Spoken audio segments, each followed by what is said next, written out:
one of the things, as I mentioned, about putting big numbers up in front of people is that they can become overwhelmed. And I would think that becoming overwhelmed is one of the biggest challenges we have in getting started on any project or goal. When we get overwhelmed, sometimes what we do is we procrastinate. Nathan, this is a model I've put up on the screen for everybody. It's a model of procrastination. This is something you've lectured on. And can you walk us through this example and explain how this might also apply to us from a financial standpoint? Sure, Mike, I'd love to. And I think to think about this model, you have to think about the problem that we're facing in retirement savings, and it's a bit like the problem of going to the gym. And the idea is you have benefits that come way down the road when you retire, but you have costs you have to pay now. You got to take money out of your consumption today, or you got to take money out of your paycheck today. And when you're paying now and you're benefiting later, it has this the same kind of thing as going to the gym. And so psychologists recently have understood part of why people procrastinate so much in these. So we know people procrastinate going to the gym. We also know from your numbers people procrastinate a lot with retirement savings. And so one of the questions is why? What's the psychology behind it, and can that help us get a solution? And I think here's a bit of the psychology behind it that I just want to take you through briefly. So when you think about going to the gym, there are costs and there are benefits. If they're not today, we basically discount them. You can imagine in this math that I put up that you're cutting them in half, basically. Because it's not today, I care about half as much about it as anything that's right in front of me, as kind of a rough first thing. And I think people do really think this. It's staggering how much, when something's out of sight, how much we care less about it. And so let's just go through the math of this. So for example, if going to the gym on net is a good thing, you get a benefit of what we call 8 smiles or units, but it costs you 6, to get out of bed, and the inconvenience and the suffering of being at the gym, all that. You add those together, you're like, well, that's a net positive, and so I should do it. But let's think about how it works out with this discounting idea. Today you have to pay the costs, and so you have kind of a -6 for today. But the benefits, this 8 that is bigger than the 6, is coming in the future, and so you discount only that. And so you add up the 6, but only half of the +8, you end up with a minus, and you say, you know what, I'm not going to go today. But you ask yourself, well, should I go tomorrow? And so you're sitting there thinking, well, tomorrow, the benefits are still in the future, so there's still only the +4.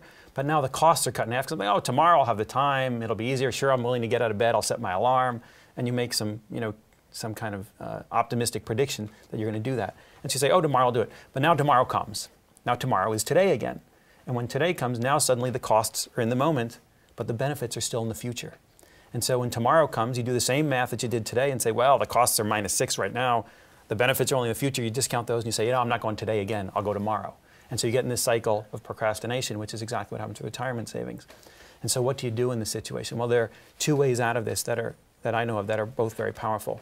One is the one we kind of talked about already, and Farnoosh talked a bit about, which is making yourself feel better about it. Give yourself a benefit today for retirement savings. Get yourself to imagine yourself going to Tahiti or going on the golf course or living a comfortable retirement. Feel that in the moment. If you can feel that in the moment and make it real today through the visualization, then you don't have that 0.5 in front of it, and you might be willing to do it. The second thing you can do, knowing that you're in this cycle, is do some kind of pre-commitment. So if I want to go to the gym, I call my friend and I say, look, I'll meet you at the gym 9 tomorrow. And so I sort of force myself with some pre-commitment while I'm thinking it's a good idea to make myself do it. With retirement savings, you make an appointment with an advisor. You commit to your spouse or someone important to you, look, I'm going to start this investment. Or you literally sign something at work that says the next time I get a raise, put half of that raise into my retirement account.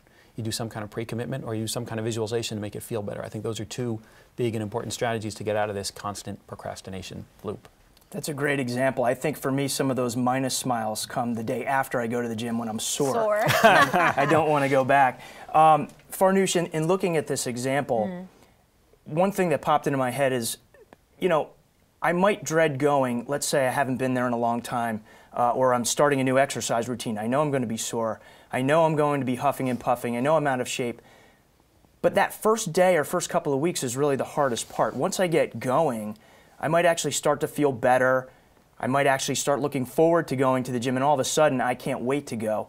Couldn't the same thing be said for our momentum in savings? Absolutely. I think there is that pain initially, but pain is good sometimes. It makes you sort of really be in experiencing whatever that is, the gym or saving for retirement, very intimately. And so with finances, I find that to eliminate the pain but still get the positive benefit of saving is to do it automatically. You know, that when I signed up for my first retirement account at age 23, I did it automatically. And had someone told me that I would have to write a check every month or take cash out of my wallet to put into the retirement account every month, I would have said, no way. Right. I don't have the money. It's not going to happen. But when it is done sort of immediately out of each paycheck automatically, the pain goes away, but the benefits are still there. So that is a baseline tip, which is that you should make this retirement saving an automatic part of your financial plan. So I want to stay with that for a second, and I'm putting up again another graph for everyone to see. You've talked about some steps to maximize savings. These are some excerpts that have come out of some of the articles that you've written. Can you walk us through this, and I think you've started on this, and talk about how these can be habit forming in a good way? Right. So beginning with aiming to save about 10% of your salary every year towards retirement, assuming that you're young, you're not catching up, you're not 45 and you haven't done any saving. In that case, I'd say ramp it up to 15%. But to do this, paying yourself first is sort of the motto, right? Do this before you pay any other bill obligation that month, so that your needs are met as opposed to everyone else's first. And lots of us are still at companies where we have the opportunity to to enroll in a matching program where your company will say, we'll give you 50 cents for every dollar you put into your 401k or 403b, and we'll do this up until 5% of your income. Do that. At the very minimum, participate in the match program, because that's essentially free money. And that compounds, so win-win. And as I said, make it automatic to eliminate that pain of paying into that account.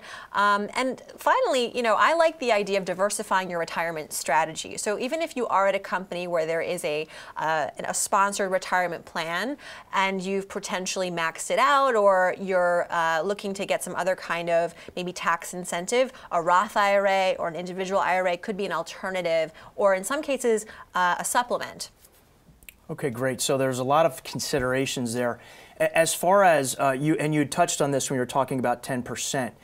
10% is sort of a benchmark, but it's not the end all. It's not. And I think that to keep in mind that I would say this for somebody who's just starting out in their career, they're a millennial, but I think as you get older and you realize, maybe I was slow to start, or gosh, I'm going to live a long life and I want to actually start a business in my retirement, I'm going to need to have a lot more money, then you want to be more aggressive. And I think that 10% is good.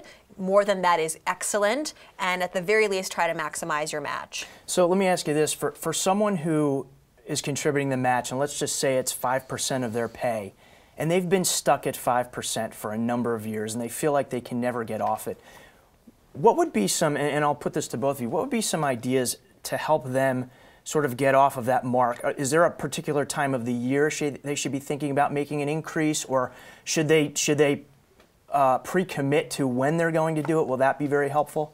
Absolutely, Mike. And I think if, for example, if a raise is coming, even the cost of living raise, the 3% is coming, if you say, look, I'm going to take part of my raise and I'm going to put it away, that's much easier than saying I'm going to take part of my paycheck today and I'm going to put it away, in part because of that gym analogy and the other things we talked about. I think if you can pre-commit to whenever some more money is coming in, that's a good time to think about adding to your retirement. Right now, tax season, we're getting hopefully some of us are getting nice refunds. Whenever you get that lump sum, you suddenly have some wiggle room. And people always wonder, what should I do with this money? Should I save it? Should I invest it? Should I pay down debt? And I think part of it, if you can afford it, should definitely go and be carved out for future savings like retirement. Did you notice that retirement day takes place right in the middle of tax season?